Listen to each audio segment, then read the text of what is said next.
Good morning student, welcome to my class standard 9 subject Hindi chapter number 10 and 11 का revision start है ना। तो हमने अभी 10 एंड 11 का रिवीजन स्टार्ट करेंगे। 10 चैप्टर का नेम आपका भारत गौरव पद, ओके, और 11 का नेम है एक यात्रा यह भी गद, राइट। तो इसके पहले हम आप टेक्स्ट बुक में देख लीजिए, कहावतों की तरफ ध्यान देंगे। तो आपके टेक्स्ट बुक में 38 39 पेज नंबर है, इसमें कहावत दिया हुआ है। तो आपको कहावत का अर्थ लिखना है। अगर लिखा है कि कहावतों का अर्थ लिखिए, तो अर्थ लिखने का आएगा, आपको हेडिंग को पढ़ना पड़ेगा, कहावतों का अर्थ देकर वाक्य में प्रयोग कीजिए। वैसे करना पड़ेगा। जैसे पहला है अपना ये आपका प्रमुख कहावतें, इसको लोकोक्तियाँ, उनके अर्थ एवं वाक्य में प्रयोग किया गया है यहाँ, है ना। जैसे पहला है अंत भले का भला, अच्छे काम का परिणाम अच्छा होता है। क्या होता है? अच्छे परिणाम का अच्छा होता है। चलिए मैं आपको यहाँ 5 कहावत लिखवा देती हूँ, फिर उसके बाद से हम 10 एंड 11 चैप्टर की तरफ ध्यान देंगे, है ना। तो पहला है, लिख लीजिए, अंत भला, यहाँ अंत भले, फिर से आपको रिवीजन कराती हूँ। अंत भले का भला, अंत भले का भला, ओके। तो इसका क्या अर्थ होगा? अच्छे काम का परिणाम अच्छा होता है। लिख लीजिए, अच्छे काम का परिणाम क्या होता है? अच्छा होता है, अच्छा होता है ना। हो गया। फिर सेकंड है अंधेरी नगरी चौपट राजा, टके सिर खाजा, टके सिर भाजी टके सिर खाजा। चलिए ये भी आप ध्यान दे लीजिए, लिख लीजिए, अंधेरी नगरी,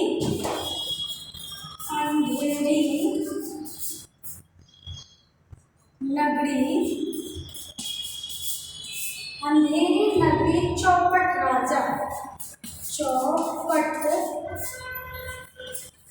राजा, अंधेरी नगरी चौपट राजा, टके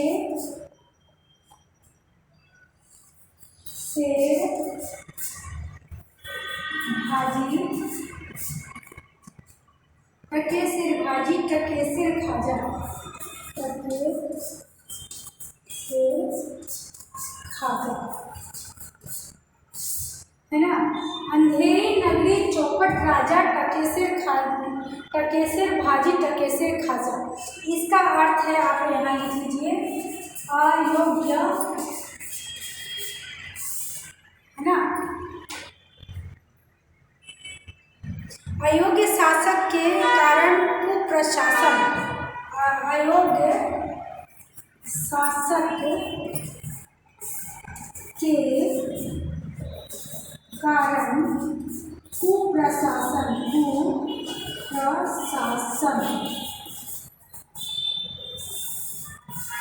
है ना, कुप्रशासन।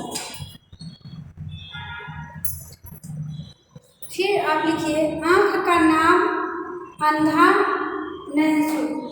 तीसरा लिख लीजिए, आँख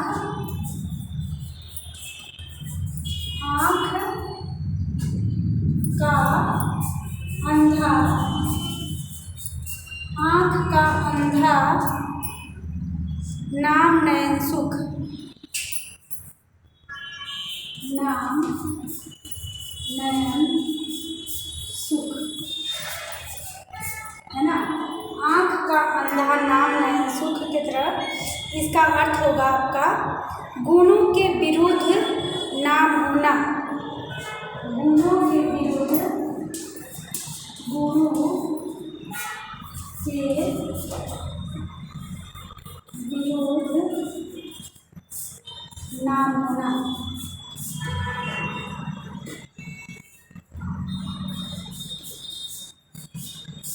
है ना। 4 नंबर पर ध्यान देंगे।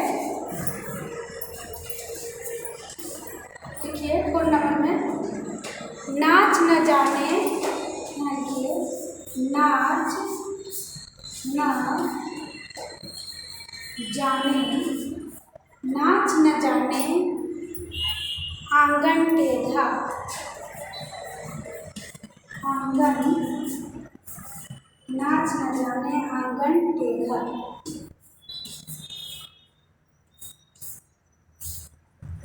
नाच न जाने आंगन टेढ़ा का क्या गुण होने के पर बहाना बनाना या गुण न होने पर, यहाँ लीजिए इसका अर्थ क्या होगा, गुण न होने पर, न होने पर बहाना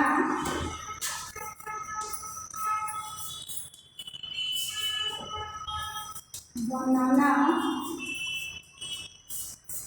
गुण न होने पर बहाना बनाना या दूसरों को दोष देना, या दूसरों को दोष देना, या दूसरों को दोष देना, राइट। ओके, चलिए 5 नंबर की तरफ ध्यान देंगे हम। 5 तरफ के ध्यान दीजिए।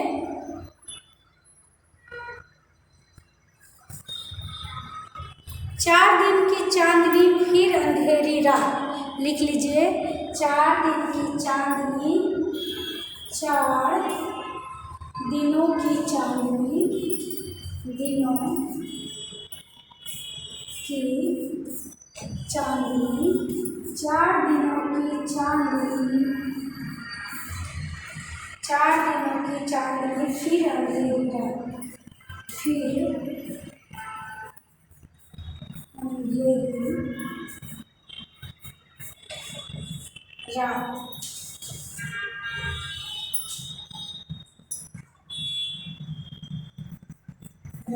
ओके, इसका अर्थ हमने नीचे लिखे हैं यहाँ, है ना।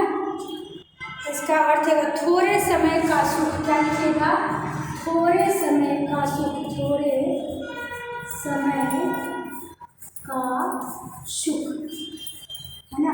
ये आपका कहावत हो गया। चलिए अब चैप्टर नंबर 10 की तरफ ध्यान देंगे बच्चों, है ना। ये तो आपको पता चल गया कि मुहावरे को पता है ही कि अर्थ लिखिए और वाक्यों में प्रयोग कीजिए। कहावत का भी है, अर्थ लिखिए, अगर वाक्य में पूछा जाएगा तो प्रयोग आप कर सकते हैं, राइट। तो अभी हम 10 नंबर के चैप्टर की तरफ ध्यान देंगे, है भारत गौरव की तरफ।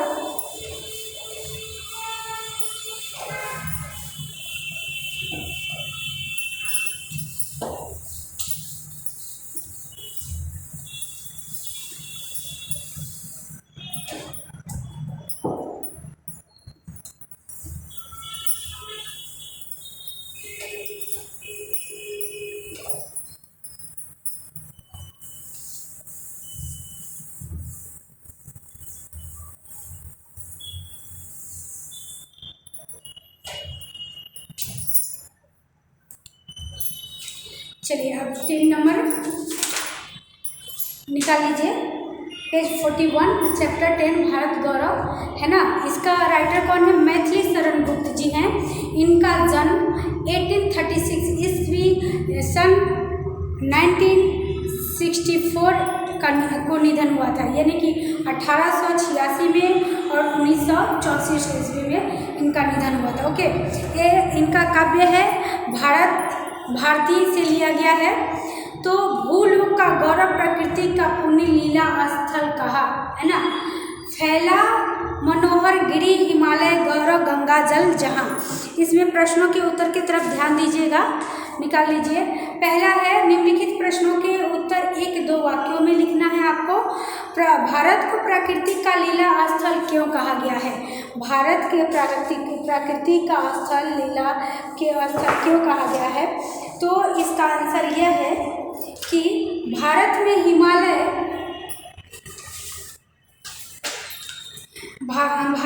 हिमालय के समान मनोहर पर्वत तथा गंगा जैसी पवित्र नदियां हैं, इसलिए इस देश को प्रकृति का लीला स्थल कहा गया है ना। सेकंड की तरफ के ध्यान देंगे, प्रश्न की तरफ। भारत को वृद्ध क्यों कहा गया है, भारत को वृद्ध क्यों कहा गया है? तो इसका आंसर ये भी है, भारत सरकार को सबसे पुराना देश,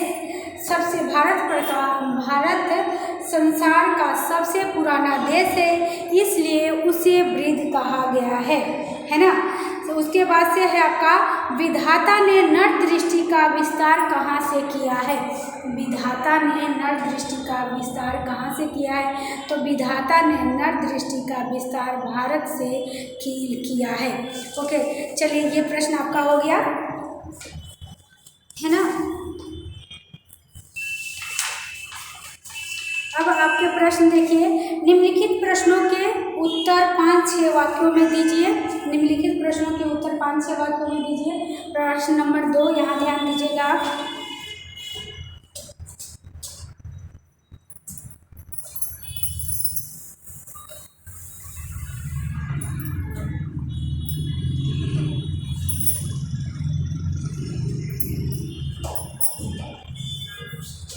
प्रश्न 2 है,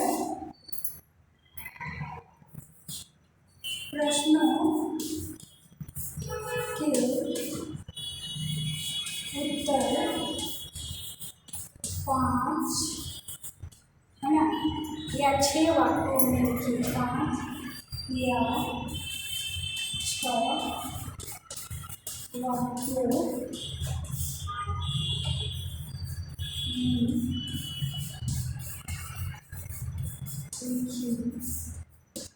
है ना, 5-6 वाक्यों में लिखिए। ये पहला प्रश्न है, गुप्त जी ने, प्रश्न लिख लीजिए, गुप्त जी ने भारत के गौरव, क्वेश्चन नंबर 1 है, गुप्त जी ने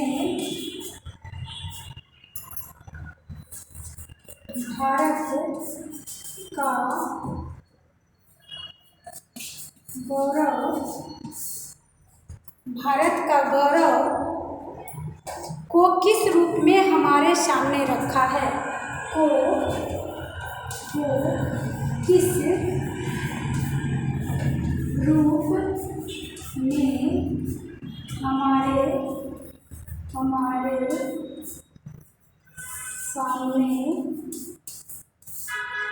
रखा है, क्वेश्चन है ना। गुप्त जी ने भारत का गौरव को किस रूप में हमारे सामने रखा है? इस प्रश्नों का उत्तर लिख लीजिए आप, कि गुप्त जी कहते हैं, आंसर यहाँ लिखिए, है ना। गुप्त जी कहते हैं, गुप्त जी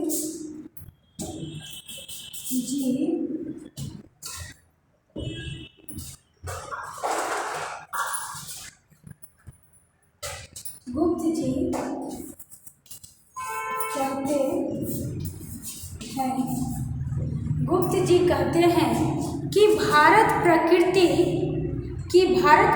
का पुण्य लीला, कि भारत प्रकृति का पुण्य लीला,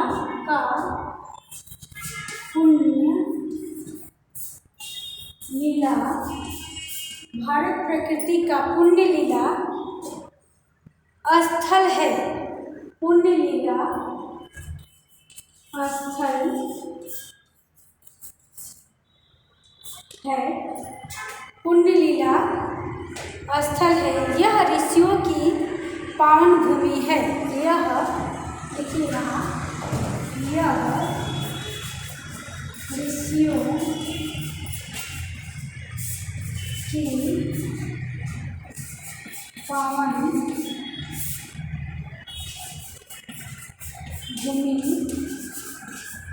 है। यह ऋषियों की पावन भूमि है। भारत ही संसार का सिरमौर है। देखिए, भारत ही संसार का सिरमौर है। भारत ही संसार का सिरमौर है, राइट। भगवान की बनाई हुई, लिखे भगवान की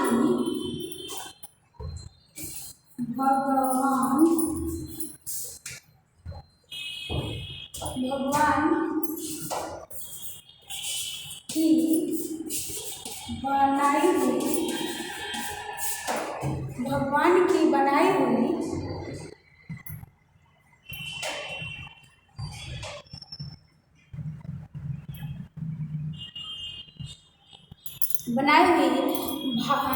भगवान की बनाई हुई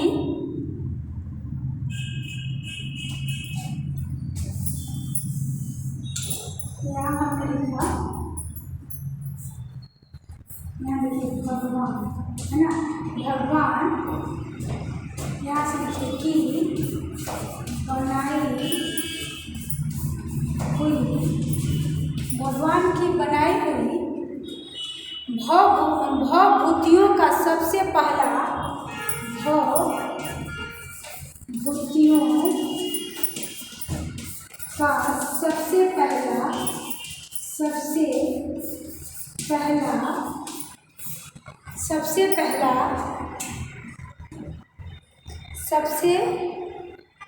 पहला भंडार भारतवर्ष ही है, सबसे पहला भंडार भारतवर्ष ही है,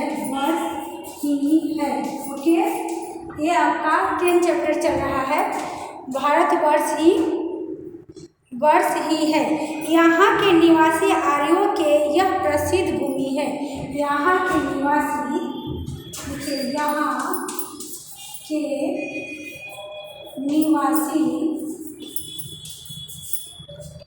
यहाँ के निवासी आर्यों की यह प्रसिद्ध भूमि है, आर्यों की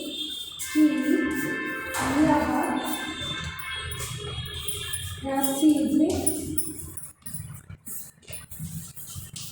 भूमि है, आर्यों की यह प्रसिद्ध भूमि है। आर्यों ने ही संसार को विद्या और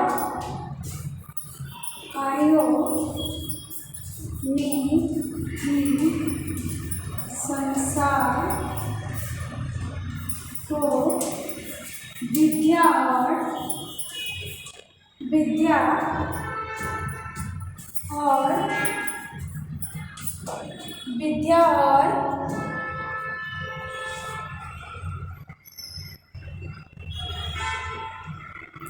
कला कौशल की शिक्षा दी है, विद्या और कला कौशल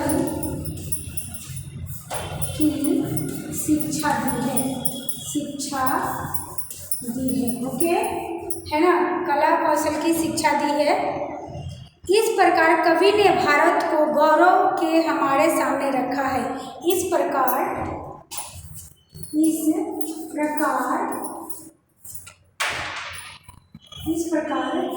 कवि ने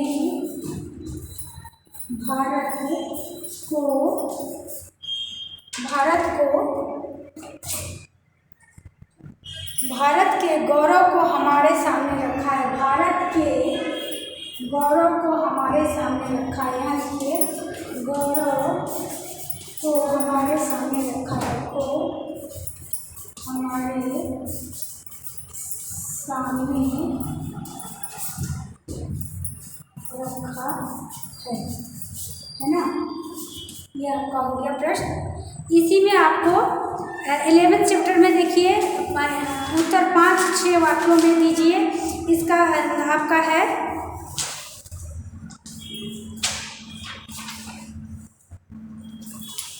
इसमें भी है 5-6 वाक्यों में दीजिए और एक को 2 वाक्यों में दीजिए, 1 2 3 2 या 3 वाक्यों में दीजिए। तो पहले हम देखेंगे 5-6 वाक्यों में दीजिए। इसमें है कि लेखक यात्रा से क्यों डरते थे, लेखक यात्रा से क्यों डरते थे, ओरल में बता दे रही हूँ। लेखक यात्रा प्रिय नहीं थे। यात्रा पर निकलते समय वे सोचते रहते थे कि रास्ते में न जाने कैसे कैसे लोग मिलेंगे, नए शहर के लोगों का कैसा व्यवहार होगा, है ना। सबसे अधिक परेशानी उन्हें ऑटो वालों के बारे में सोचकर होती थी। नए शहर के ऑटो वाले मनमाना किराया मांगेंगे। इन्हीं कारणों से लेखक यात्रा से डरते थे, है ना। उनको हमेशा डर लगता था कि नए नए लोग हैं ऑटो वाले, अगर कहीं ज़्यादा पैसा ले लिया तो इस वजह से वो घबरा जाते। ये 11 चैप्टर का था। फिर 11 में ही देखिए प्रश्नों के उत्तर में निम्नलिखित प्रश्नों के दो या तीन वाक्यों में आंसर देना है आपका। पहला प्रश्न है कि लेखक ने ऑटो वाले की बात को स्वीकृति क्यों दी। लेखक ने ऑटो वालों की बात की स्वीकृति क्यों दी। तो ये प्रश्न ओरल है, इसका ओरल ही आंसर दे रही हूँ मैं। लेखक ने ऑटो वाले की जिद और आवाज़ में से एक प्रकार का आकर्षण महसूस किया। क्या किया था? एक प्रकार का उसको आकर्षण महसूस हुआ, जैसे जिद का और बात का।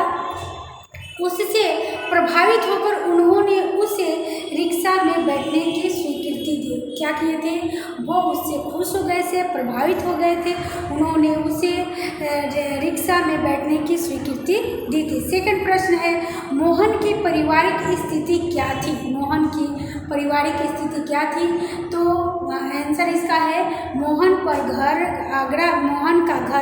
आगरा में था। माँ बाप के गुजर जाने के बाद बड़े भाई ने उसकी परवरिश की थी, है ना।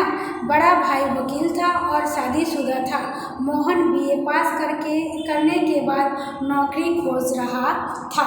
ये आपका 11 चैप्टर का हो गया, है ना। इसी में से आपको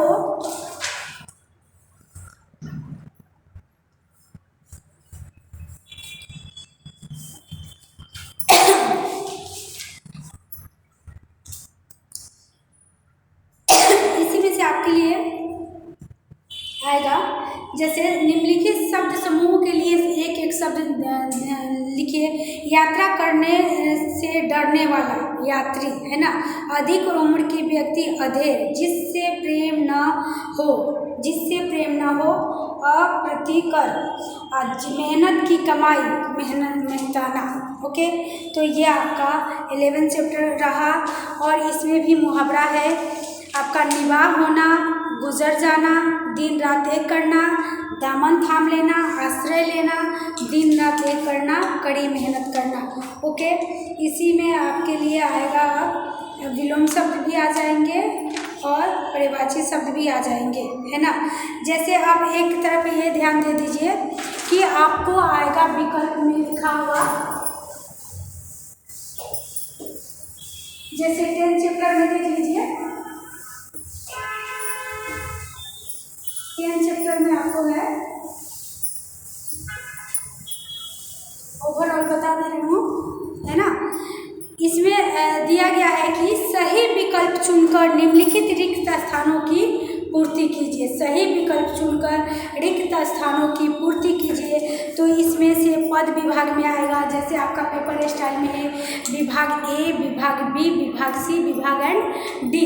तो पद गद्य में आएगा ए, बी में आएगा पद, सी में आपका व्याकरण आएगा, डी में आपके लिए आएंगे उसमें आपका लेखन विभाग, जैसे कि पैराग्राफ, परिच्छेद लिख सकते हैं, लेटर लिख सकते हैं, ऐसे लिख सकते हैं, है ना। तो आपको ए बी सी डी विभाग 4 आएंगे। तो विभाग बी में आएंगे जैसे रिक्त स्थानों की पूर्ति चुनकर विधान, उसके में ऑप्शन आएंगे। पहला है आपको 10 नंबर में देखिए, 10 नंबर के चैप्टर में आपको दिया गया है यहाँ